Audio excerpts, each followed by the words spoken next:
is the 77 WABC minicast. We have somebody from the State Department on. Yeah, Tommy Pigott, you're the State Department spokesman on Middle East Affairs Overview. Tommy, we were just talking with the general about the economic aspect of this war and how that's putting a lot of pressure on the world. What can you tell us about that? What's being done to make sure that it doesn't hurt as much at the price at the grocery store and at the gas pump?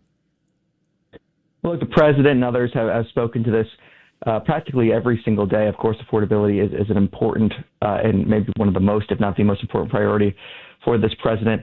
What I can speak to from the State Department's perspective is really living up to our highest priority here, which is the safety and security of the American people. What we have seen since this Operation Epic Fury began is our 24/7 task force being able to assist over 50,000 Americans with personalized and specific security guidance and travel and departure options should people be willing to leave. Every single American who has registered for that task force asking for assistance has been reached out to by that task force with that security guidance and travel departure assistance. So if you know anyone in the region that is looking for help, please tell them to reach out to us at +1 202 501 4444. Register on state.gov. Our highest priority is the safety and security of the American people, and we're working 24/7 to live up to that commitment. Tommy, I'm Jake Novak. I reported here, the only broadcast outlet I know of here in the United States, reported over the weekend that that the State Department had basically relaxed some restrictions on some flights coming out of Israel, for example. They allowed for full flights on the Israeli national airline El Al for people to come out because there were so many Americans who were over there either studying or just being tourists. But I think now some of those flights have also had to be suspended again. Obviously, you're in touch with them and keeping people updated, but it depends on the day and the situation, right, whether or not they can get out. Every single second is something different, and I want to applaud all of the men and women around the world that are working every second to find solutions, to work and overcome security challenges. When we have flights, when we have commercial options that we're sending people to, the highest priority is that these are safe departure options. So it's constantly finding those safe departure options. In areas, for example, where airspace is closed, that can look like ground transportation options to bring people to areas where airspace is open, where they can have that commercial option or that U.S. arranged flight. So we're, of course, working with commercial airlines. We're identifying commercial options.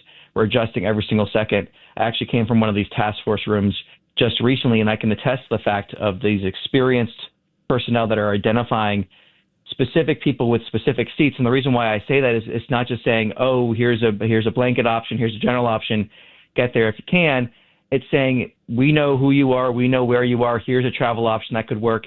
And then if that doesn't work, continuing to reach out to that person saying, here's another travel option that could work, here's another travel option that could work, here's the latest security guidance that could work. It's a 24/7 effort. It's our highest priority. And again, I can attest to the experienced personnel that are working on this to help the American people. You have a difficult juggling act. Obviously, the element of surprise in this war, very significant. A lot of people said there was no way we were going to have an element of surprise with such a huge buildup of the U.S. military and so many years of both Democrats and Republicans in this country assessing the situation in Iran and rightfully calling it a tremendous imminent threat to the United States. But at the same time, there was an element of surprise here. There was a daylight strike, which was not expected. The leadership was taken out. So, of course, the one factor in there, the one collateral damage aspect of that is just what you're talking about. It is not possible to completely notify and alert every American overseas that this attack is coming imminently because we need to have the element of surprise as a strategic tool. What do you do when people are contacting the State Department trying to get help? Is there a bitterness there? I mean, are people just happy that they're being helped, or is this a case of they're just too busy trying to get home? Well, look, I think fundamentally we're focused on helping people that need it. So, of course, people in different circumstances are in different circumstances. And I think ultimately our priority is no matter what those circumstances are, we want to help them. We're here to help them. And our commitment is to help them. If there are reports, for example, sometimes we see of people contacting news agencies or whatever have you saying, I haven't been able to get in touch. Those are the people we want to reach.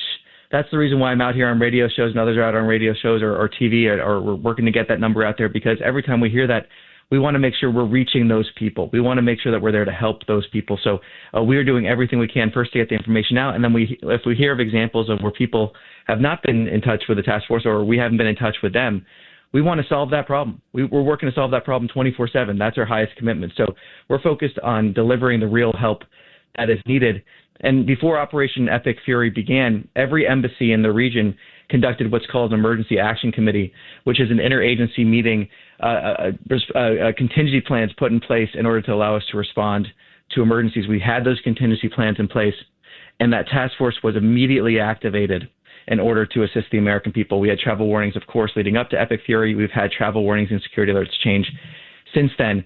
But I think it's a testament to the hardworking men and women of that task force, the immediacy and the contingency plans that were put in place, that we've been able to see those over 50,000 Americans directly assisted.